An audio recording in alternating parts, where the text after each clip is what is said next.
I'm here with Kelly and Cindy with their group called Hot Government. Thank you all so much for being on there, Kelly. Thank you for Appreciate having it, us. Cindy. Thank Thank you you for so having much. us. Well, I know it. I've been seeing you guys walking around, and then you got this great little, I guess, organization that you're out there promoting. And I felt that it was really, really important to get you on and talk about it. First off, tell me what Hot Government is. Hot Government stands for Honest, Open, and Transparent Government. We're a small organization located in Racine County, Wisconsin. And we Honest, open, open, and transparent. Okay. Something our government is not. Exactly right. Exactly right. And we actually, the Democrats and Republicans in Racine County do not like us because we are calling them on the carpet all of the time for multiple things. We went after a Racine United School District $1 billion school referendum, took it all the way to the Supreme Court. We have a member who was pro se against the Wisconsin Election Commission, 4 cases. He was the only one that they had, over 35 lawsuits from the 2020 election. Yeah. He was the only one that could depose the administrator of the Wisconsin Election Commission, and he's pro se. He's pro what? Pro se. He is not an attorney. He's Okay, awesome. I had an interview earlier. Somebody was doing that, right? Yeah. So he deposed Megan Wolf on August 9th. Okay. And it's for one of his 4 lawsuits. Actually, it's for 2 of his 4 lawsuits. Okay. So we have that deposition. It's published on our website. And we hope everybody goes in and takes a read, at least in Wisconsin. So these situations were the catalyst for Hot Government. Is that what you're saying? Yes. The original. Or what was the original catalyst for Hot Government? Was it the Sandy? It was Sadney Widener was a council member in the city of Racine, and something happened with something that she said or emails that she had. They took it.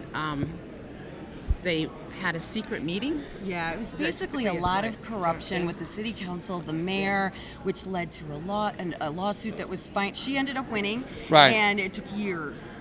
And that was kind of what started. We weren't part of it then. We actually joined shortly after the 2020 election, when a lot of people became very interested in what was really going on. And that's where when we both got involved, along with many others. That's the group did a lot of growing. Right, exactly. I see. Right. Yeah. So basically, your community in Wisconsin, right? And what area of Wisconsin was it again? Racine. Racine. So So basically, you got a group of people in Racine that are watching all these elected officials doing the wrong thing, getting away with the bad, getting away because I think you referred to a case where the mayor actually won. Not doing the right thing. Right. And so y'all see all this, and then who gets together and forms it? Y'all just a group of citizens just said, you know what? We're tired of this, of people getting away with this. We're going to find a way to have honest, open, transparent government. Yes, you got it. That was the original 3 that formed the organization. And actually, within the organization, so many of us have different passions. So we come in with our passions and we sit and talk about things. We both went to our first meeting the same night, and actually with the guy that was pro se, Jay Stone. Right. The 3 of us, our first meeting was the same one when Robin Voss attended. Okay. Familiar with Robin Voss? Yes. Okay. So now you know what the draw was. Right. Exactly. Yep. And that's along with I think many others that became involved after that, became part of this organization, and we're a grassroots organization, but what's really great is that we've connected with other grassroots organizations throughout the entire state, along with friendly, more patriotic type county Republican parties. Right. Yes. And so we've really developed a nice network throughout the state where every grassroots organization is kind of doing their own thing, but there's certain things we come together on and support one another on. And that has to do, we talked a little bit, one of our most recent one of the most recent efforts that we put forward was something called the Wolf of State Street. Oh, that's So- interesting. Yeah. Yes. So this, where many states have a Secretary of State that is in charge of their elections, we have a commission. It's called the Wisconsin Election Commission. Okay. There are 6 members, and then they put forward then an administrator. So altogether, there's 7 that are part of this commission, one of which is an administrator. We know what The other happens. 6 gets nominated or They're kind of bureaucratically appointed? bureaucraats that Appointed. are appointed. Yeah. Right. Yeah, Yeah. they are not. They don't- Yeah, they're not elected. yeah, okay? those are horrible. Yes, it is. Yeah, you can say that again. Yeah, those are horrible. And the commission, you- the Yes. commission puts forward the administrator, and the Senate has to confirm Yes. the Yes. administrator. So they tried in 2016. They put an administrator in without letting the Senate confirm it, and so Shady. shady. Yes. Yeah, I'm seeing that. Yeah. So your organization basically is kind of like I don't say a catch-all. You're a bridge builder. You guys work with all kinds of other organizations On to some, bring. on some initiatives, some that are more local to Racine, Right. certainly we'll take on and manage ourselves. And then others that are more the state, there's more broad concern throughout the state, such as in the case of Megan Wolf. We did not want her to be reappointed as the commissioner or the Right. administrator again. So together, we all work together to make sure that the Senate would not confirm this woman again. And we so far have been successful. Nice. It's not quite done yet, but it was because of that publication that we put out, got it throughout the state, where other grassroots were handing it out, getting it out, talking to their state senators, that the pressure on those state senators was such that they can't confirm this woman. Right. So Right. we consider that a success. And so you all successfully. Right. So how long have y'all been around?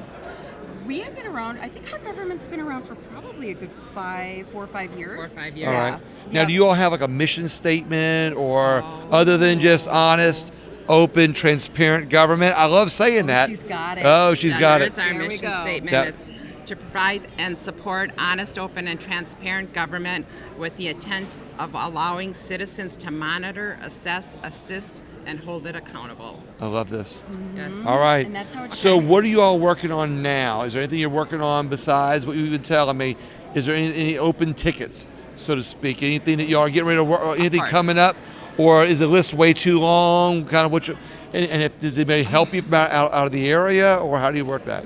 It's been great coming here to the Lindell event and hear what other people in other states are doing. So part of what we're going to have to do is kind of powwow and say, okay, what do we like from here or there, and come up with maybe some new plans. But we're still not quite done with the whole election commission, because remember, we talked about there's 6 members, right? That's right. Bureaucrats, and we need to hold them accountable as well. They're Right. part of what occurred in the 2020 election. That's right. And our fear is it happening again in 2024. So right now, I'd say at least for us and the others that are working with us on this particular project, it is about holding them accountable, bringing public awareness to the corruption, to the open lawsuits, just how bad things went in 2020. Right. Laws were not followed blatantly, Right. and we need to call them out, let them know we're watching them, and really keep an eye on things Remember, next year. Wisconsin was one of the states that Bernie Sanders mentioned. Do you remember this clip? There's Bernie, there's a video clip it was on one of the late night shows where Bernie Sanders is it's like 2 weeks before the presidential election, Okay. where he says, on the night of the election, we're all going to think that a certain person won the election, and we're going to go to bed thinking that he won, but we're going to wake up in the morning and we're going to find that the other guy won.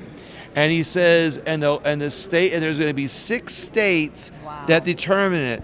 And he named Michigan, he named Pennsylvania, and he named Wisconsin were 3 of those. I did not know Bernie was such a prophet. You can go on there and find that out. So you honestly are open to people being involved. Honestly, Yes. you're local in Yes. Wisconsin. So if Yes. it's anybody, it's in Wisconsin. Wants to hear about you. What's your website? www.hotgovernment.com. Okay. We also have a Telegram channel under Hot Government. It's H.O.T. government on Telegram. So follow us on Telegram, because between the two, we are posting regularly. Our Telegram channel is very much up to date on current issues across the country, probably across the world. Yeah. And we can be absolutely. reached at hotgovernment@gmail.com. I love it. And we have a Twitter account too. So What is it? Hot Government. All Hot right. Government 1. I love we're it. at Number Hot one. Government 1. Kelly, Okay. it's been a Thank pleasure. you. Cindy, it's you. been a pleasure. Thank you Great so being much. with you. Maybe- Thank you for and- having us. And we're going to Letting be us talk and about we're going to be in what we touch do. some more. No, we're going to be in touch Okay. some more on this. Okay. And everybody else, if you live in Wisconsin, share the interview with somebody you think might be want to get involved with Hot Government.